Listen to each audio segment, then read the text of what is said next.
First of all, I want to introduce myself. So I'm Gion, front-end developer. I'm working at Odd Even. Odd Even is a startup we just started this year in January, and we do a lot of front-end development. Oh, how did this ad come into my presentation? I have no idea. But anyway, this is my library, and I'm looking for contributors. So if you have spare time and free time to work on an open source project, please talk to me during this conference, and I'm sure we're going to find a nice spot. No, it isn't, but there are Angular wrappers, there are React wrappers, there are R wrappers, there are wrappers for almost every library. So yeah, what we will cover during this presentation, we will look at the core concept, at the new syntax, new template syntax. We look at directives and components and how they work together and relate together. Then we're going to look at dependency injection, how it's done in Angular 2 and the value of it in Angular 2. And as a last point, we're also going to look into how to write future-proof code if you're already working with Angular 1. At least that we go in the right direction.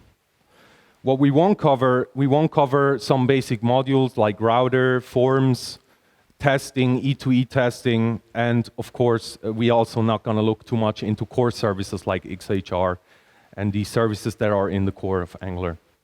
And we don't do any number crunching, so performance analysis and comparing framework performance and stuff like this.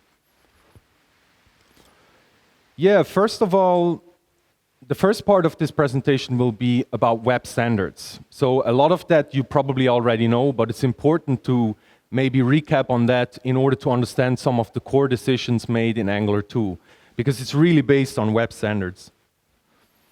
And if you look at this nice interactive SVG application, we can see the evolution of the web on one screen.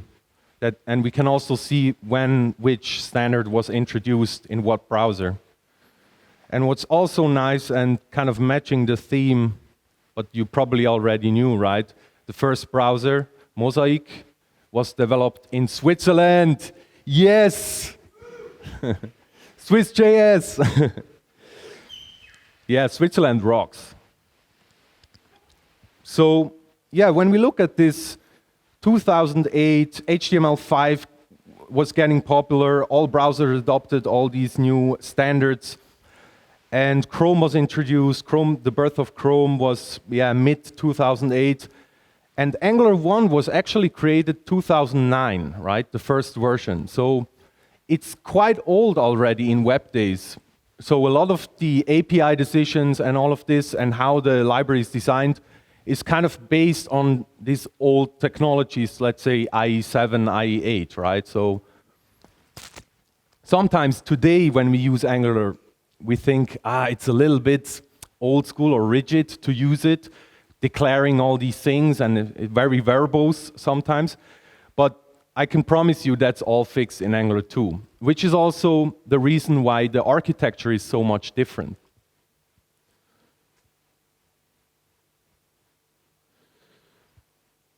All right, so we look actually into three different standards.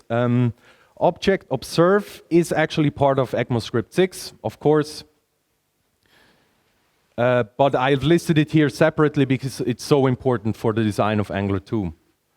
Then we look into some ECMAScript 6 stuff that is important for Angular, and also web components, just the pieces that are important for Angular 2. So first of all, Object Observe. That's actually how you would observe an object. So you can just create an object and then use Object Observe to observe this object and register a callback function. And whenever you change something on the object, you get notified about the change. So here, you can see, or you can't see probably because it's so small, that if we're going to change something on that object, we immediately get a callback call here where you see the changes made to the object. There are also flaws with object observe, like that it's happening in the event queue, and then basically when you have a nested object or you add a new object that isn't watched yet, you're going to watch it in the event, which is asynchronous, so you cannot immediately modify the object again to get some changes. So there are some flaws. I've also written a blog post about it, so if you're interested, you can also read them. All right, so ES6, the future is now. So how many of you are familiar with ES6? Yes. And how much do you use it today in your projects? Okay, mixed. All right. So I'm going to make it quick here because you already have some experience with it. And I'm sorry that here, these scroll bars, that's screen-based, and on my screen it was looking nice. On my Windows machine, that didn't work. So that's not perfect here. So in this example, we just create a class person, and we instantiate a new object from that class. And that's, yeah, pretty simple, actually. We can also add static functions or static methods to the class. If we desugar that to ES5, it would look like this. So we have a prototype, we add the function to the prototype, and static functions just get added to the constructor function, right? So if we compare this, I would say it wouldn't be really necessary to use ES6 for that, right? I mean, it's almost the same kind of code.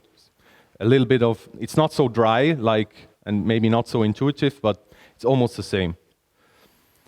So let's look at class inheritance, right? So now we have an organism, we have a person that is an organism, and then we have a developer that is a person. We have two inheritance levels, actually. And then we instantiate the new developer class. So let's desugar that to ES5. Maybe we're not going to do that now, because I don't want you to get eye cancer from seeing how that desugars to ES5. It's really ridiculous if you need to do all this, especially with super calls and all of this. It's really, really handy to have a syntax like this when you use inheritance. All right, the next thing is template strings. It's really simple as well. You're going to use this little backticks, and also the highlights are, because the font is different here, I'm sorry about that. The backticks are basically there to specify a template string, and what you can do is you can use multi-line strings, and you also have string interpolation. So you can use this $ curly brackets to interpolate, and then you're directly in the JavaScript context where you declare the string or initialize the string. So this without ES6 would look something like this. It's not as bad as as the class inheritance, but yeah, so this is probably not causing eye cancer directly, but it's not so nice, and it's not really maintainable like this. So yeah, I really think you should use ES6 today. If you haven't yet, and you work on a new project, use it today. There are tons of transpilers. There is Babel, there is Tresor, and there are other transpilers you can use, and they produce very nice code. They desugar very, very nicely. So it's really, there is nothing in the way of using ES6 and all these nice features like generator functions, template strings, and really all the super cool features of ES6. Web components. So out of these 4 substandards of web components, which is custom elements, HTML imports, templates and template elements, and Shadow DOM, we just gonna look at 2, which is template elements and Shadow DOM. So within templates, actually what we do is we just include these template elements. And what happens is that the browser will actually parse the content of these templates, but it will not injected in your live document, right? It's not going to be in your executed DOM at that point when it parses this piece of HTML. Instead, you would need to select this template and use this import node function to import it from this document fragment that was created. And then you can inject it into the DOM, and at that point, it is really in your DOM. And I believe this is a very important thing when it comes to performance in the future, right? So now we have a lot of fixes for these performance problems with DOM, like virtual DOM, for example. Of course, virtual DOM also addresses other things like isomorphic JavaScript. So you can save your state and have it on the server and things like this, or render wherever you want. Also on other output forms than HTML. But in terms of performance, I think template elements will help a lot, because the browser can actually start to optimize that cloning of these templates. So he could probably share some, if you clone the template and some stuff is the same on all elements, you could cache that in the template actually. So I assume that this will increase performance over time a lot. Shadow DOM is a concept where you actually create DOM inside of an isolated piece in your website. So you can just, on any element, you can create a shadow root, and in this shadow root you can create elements, and they're going to live in kind of an isolated environment. So for example, CSS is not just leaking into this region in your website, right? You need to specify what you want to get in this shadow part in your document. All right, nothing Angular yet. So are you bored already? Yes, okay. One more thing though, before we start with Angular 2. ES6 was actually not enough for the developers at Google when they started to work on Angular 2. They wanted to have more features of the language, more language support. And basically, it was just around 2 main features that they really wanted to have. And the first one is type annotations. So type annotations is just like static typing, right? So that you can annotate your variables and your properties or return values of functions with a type. And that is basically helping a lot in certain cases. So if you make this available at runtime, this information, the type information, you can actually build great framework support, right? Because if this type information is then somehow made available at runtime, the framework can use this information to solve problems like dependency injection. So it can say, oh, you require this type, so I'm going to look up this type. And dependency injection does not anymore rely on guessing with the name or something like this. So type information can help a lot in runtime. Also for type assertion, for dynamic type assertion. So if you have some abstract type and then you assign something completely different during runtime, you could assert that this is actually a wrong assignment, which is nice to build quality software as well, right? It's not so JavaScript-ish, but it's nice to build large applications. Static analysis, of course, you can build tooling around it. So your IDE can tell you, this parameter will never accept what you just passed, but I have here a list of stuff that you can actually pass in. Of course, then again, we think, come on, it's JavaScript. We want to script around a little bit. But JavaScript is getting so much attraction, and so it's so popular also to solve large business problems with JavaScript that there needs to be an optional solution for this problem. And type annotations are totally optional, so you don't need to do them. You can if you want. Meta annotations, on the other hand, is something different. Meta annotations is kind of a tag, right? You can imagine it as a tag. So you tag your variables, or you, sorry, not variables, but parameters, or you tag your classes with something, and then during runtime, this tag can be used to make decisions in the framework. So it's a way to declaratively attach functionality to your types, for example. So you can, for example, say, I have a log annotation, and whenever you place it on a class, this class will be logged automatically, for example. And that's really helpful because you write less and more explicit code. That's very, very important. Because then you have your logic in the code, and declaratively you put some declarative functionality on top of your code, actually. And of course, framework support. I mean, frameworks built with annotations, if you look at Java, for example, they're really, really nice to use, very great developer experience, right? The API convenience is really great. You can just use annotations in order to get the stuff together that you want.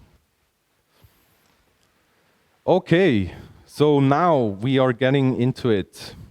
Angular 2. So first of all, a little warning.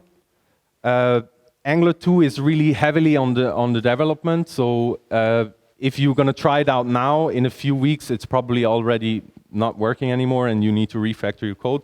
So it's definitely not production ready, but it's still solid so you can use it today. You just need to think that it will change over time. So this is a simple Hello World example of an Angular 2 application. This is already a running application, Angular 2 application.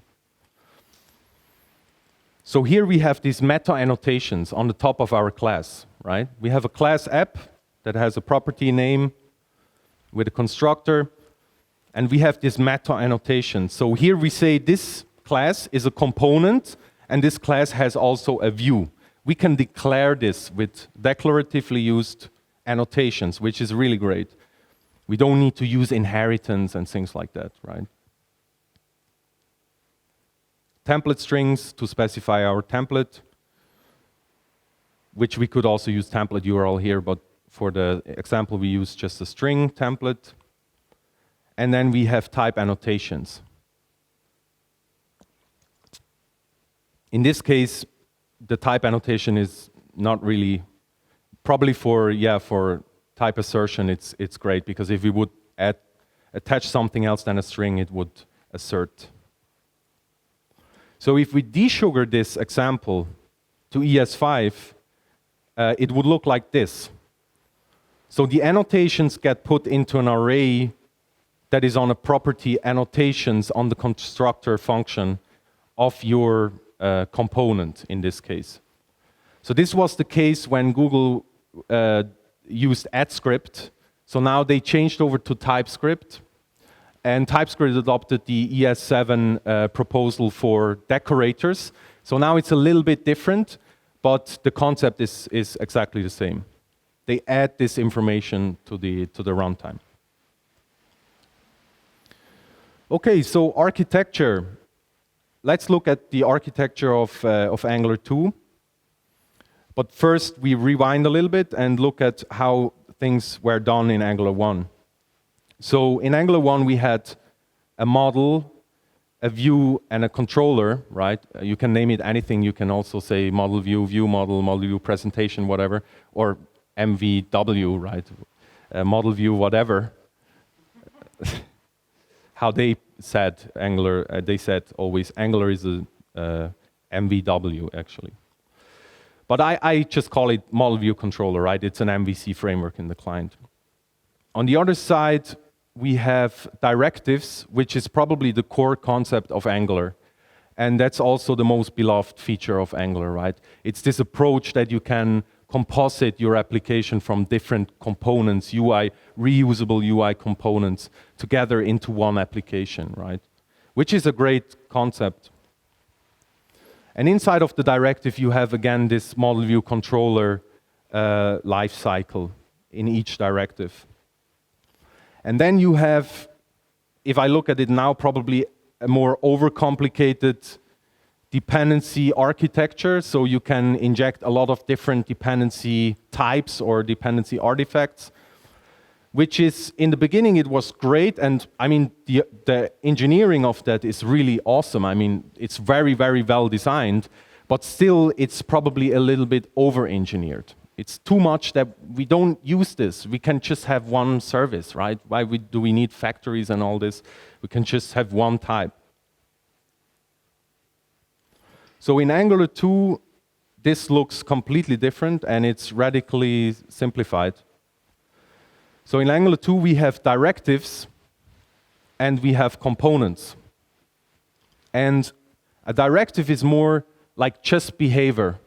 Like in Angular 1, if you know Angular 1, like ng-click, right? ng-click hasn't have any view, right?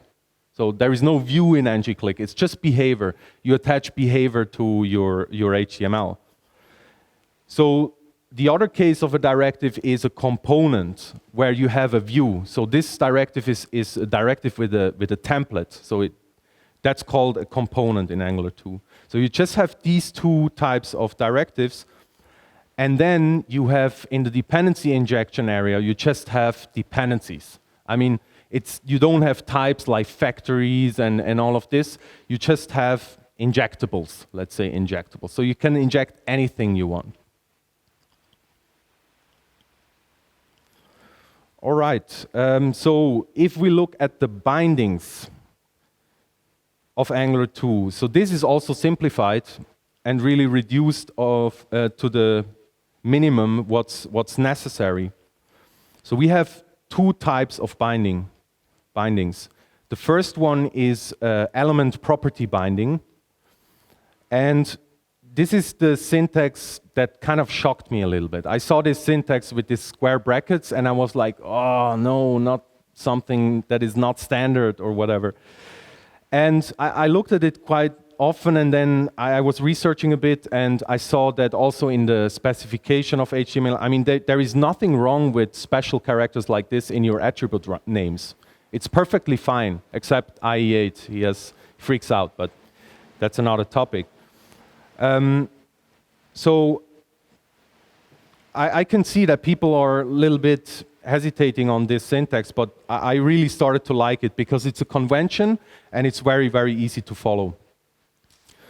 One thing that you need to kind of change your mind a little bit or shift your mind a little bit when you come from Angular 1 is that element property bindings, they work a little bit different than bindings in Angular 1.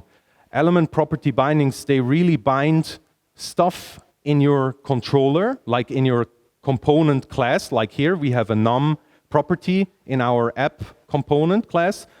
So this will be bound to a DOM element property. So we bind it to a DOM element property. So inside of the square brackets, we just define which DOM element property we want to bind this this component property to, which is absolutely great because now we're building on standards, right? We can just bind to our native DOM elements in the browser. So here, actually, that highlight should be much more to the right, of course. So this is the DOM element property you want to bind to, and on the right-hand side, you have the property in your component class.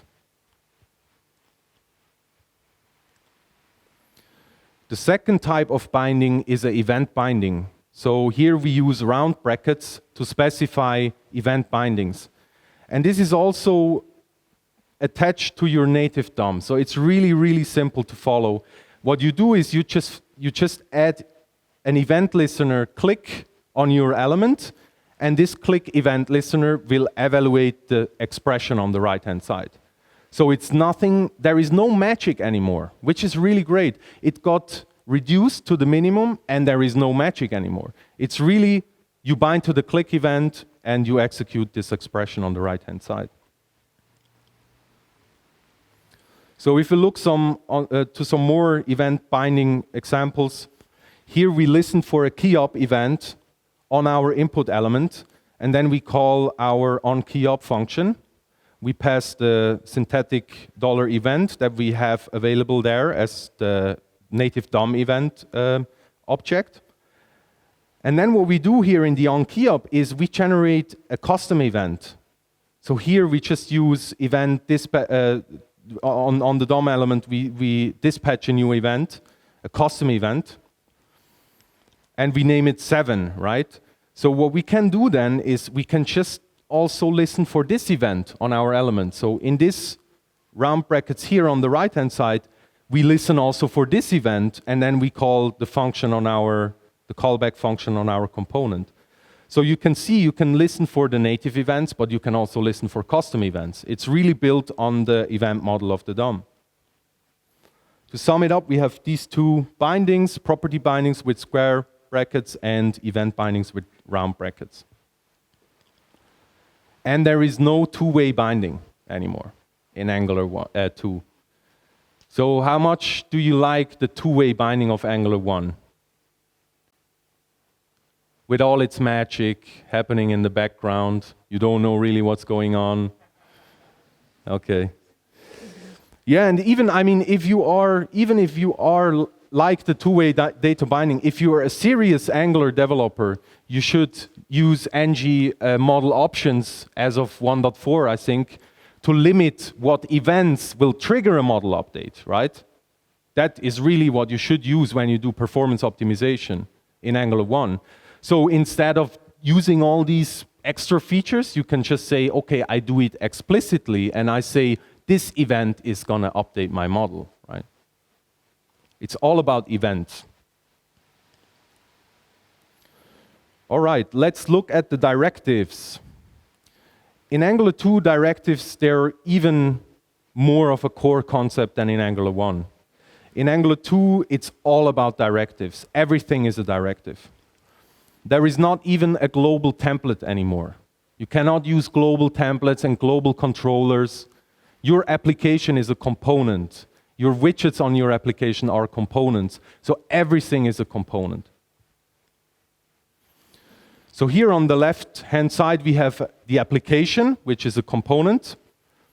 And on the right side, we have a small directive that is using an input field in order to validate a password. And when you type the right password, it will actually emit an event. And then on the application, you capture the event, you increase a counter, and in the template, you output this counter. So in order to use this directive for this input field that validates your password, in the app component, what you do is you just import the component with regular ES6 imports. And then you specify that you want to use this directive explicitly on your component. So you say, inside of this component template somewhere, there will be a pass input directive in this case. And then on every directive and on every component, you have a selector property in the annotation that you declare. And there you just use a regular CSS, a CSS selector in order to choose which elements should have this directive. So that's also cool compared to Angular 1, right? There you could say it's an attribute directive or an element directive or whatever. Even with comments, you could use comments to specify directives. And in Angular 2, you just use a CSS selector in order to determine that's going to be my directives. Host listener, also very nice. You can use host listener to register an event internally on the directive. So you can say on every key up inside of this directive, I want to call this expression or evaluate this expression. So here we call this key up on our directive component or directive class. And then also something for API convenience are these event emitters. So what you can do is you can specify a list of events that get emitted from your directive, and then you receive these event emitters, and they help you to emit custom events. So in the background, they just create a custom DOM event and emit it or dispatch it. But it's nice to work like this because it's much more convenient. Yeah, so this is really, you really need to get this, right? It's kind of mind-blowing because, oh, come on, a whole framework just about directives and components, but it really is like this. Everything is a component, everything is a directive. And they really, they think the web can be composed out of components, which I think is a great design concept. So now, what we look at is dependency injection, briefly. So it's much more complex than this, but I show you just, I don't understand all of it yet because there is not much documentation. You need to go through the code actually to find out. But I will try to explain a few of the core concepts.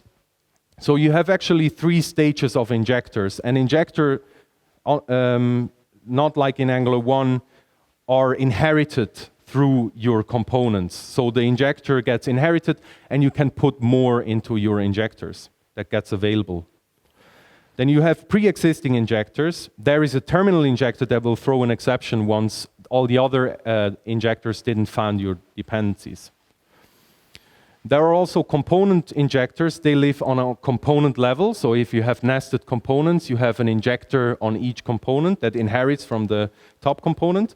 And then you have element injectors. They really live on the element level, and they provide dependencies that are important on the element level. And if we look at a few examples here, this is a very simple example. We have a list service class. We specify it as injectables on our component in an injectables array. And then we can just use it using this type annotations.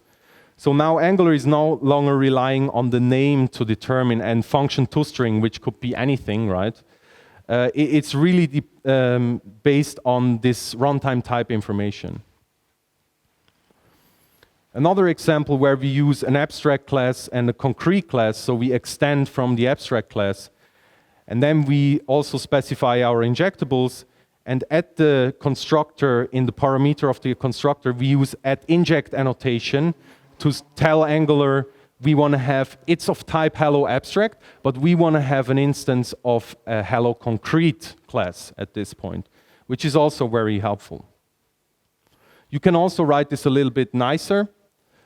Here you actually have almost the same scenario, but instead of using @inject, you can use a binder to bind your dependency, your abstract class type to a concrete type.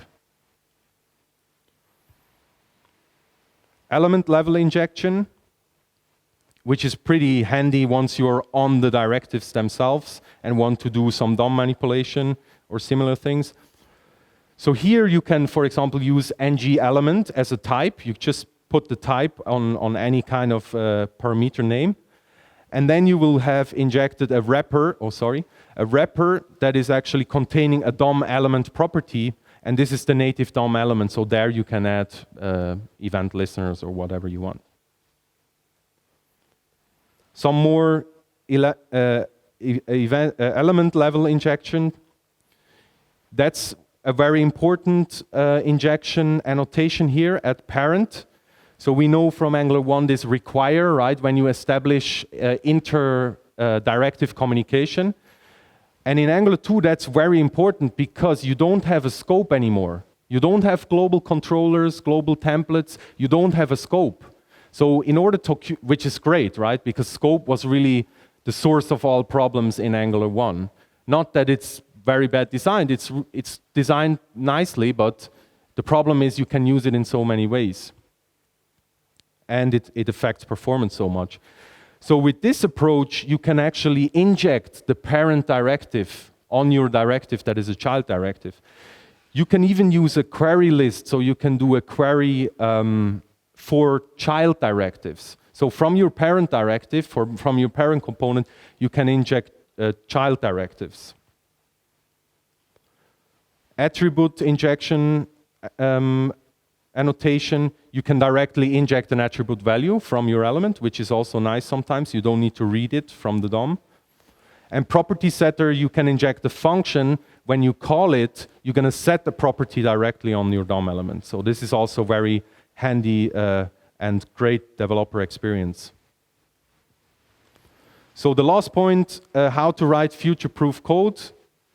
So all in all, Angular 2 is really nice, nicely designed. I really like it as a framework, although it's not stabilized yet and they changed the API a lot.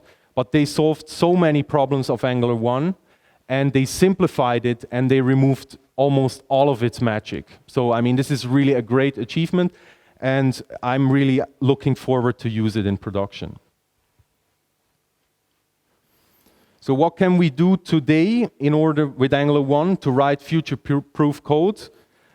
I think these are some points you can follow or try to follow. This is just my personal opinion, and it's not proven yet fully. Some of the points are proven, but some of them aren't. So, of course, use ECMAScript 6. Make everything a directive. I mean, this, I really always said only make directives for reusable UI components. So if it's something like a button you want to have custom behavior on. But looking at Angular 2 and how they do things, it's probably wise to already use directives for everything and not use global templates and global controllers. Use controller as, of course. Avoid scope watch and use a reactive approach like a pops up pattern or something like this to communicate. Use callback functions, for example. And avoid scope probably where you can. Only create services or one type of dependency that you're going to inject, or don't use dependency injection at all because you can just import a module and use it. If it's a singleton, right, you don't need to have a dependency. And yes, use ES6 classes for controls because controls and services, they are using constructor functions, so you can use classes in order to write your controllers and services in Angular 1. And use the new UI router because that's the router they're going to use in Angular 2. Although there are some problems still with the router, but that you probably experience. But yes, that's it. Thank you.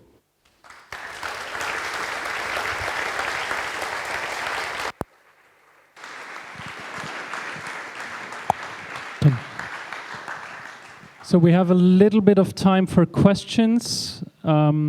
If you ask questions, please do with a microphone. Anyone?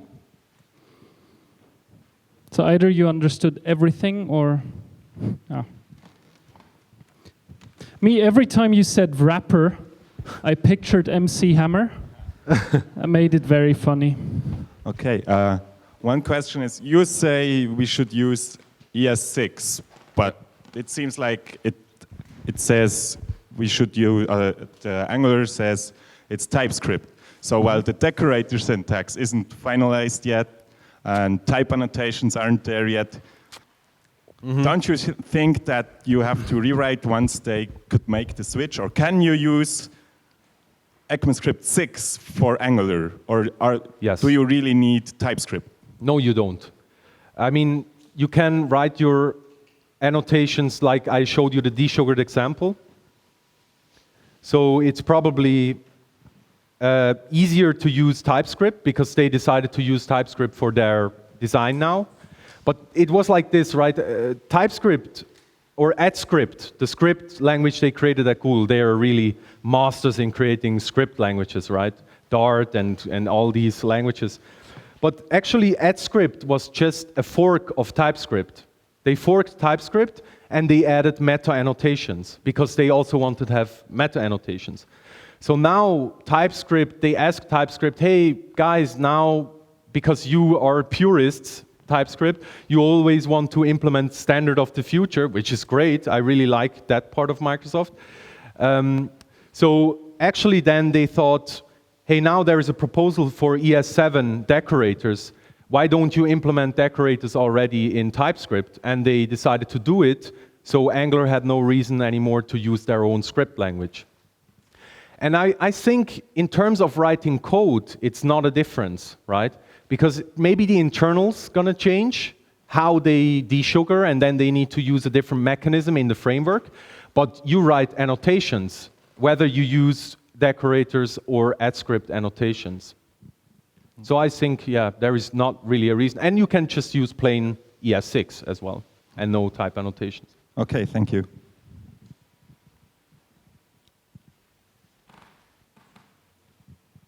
Well, that's that, I guess. Thank you very much. Yeah, sure. Thank you.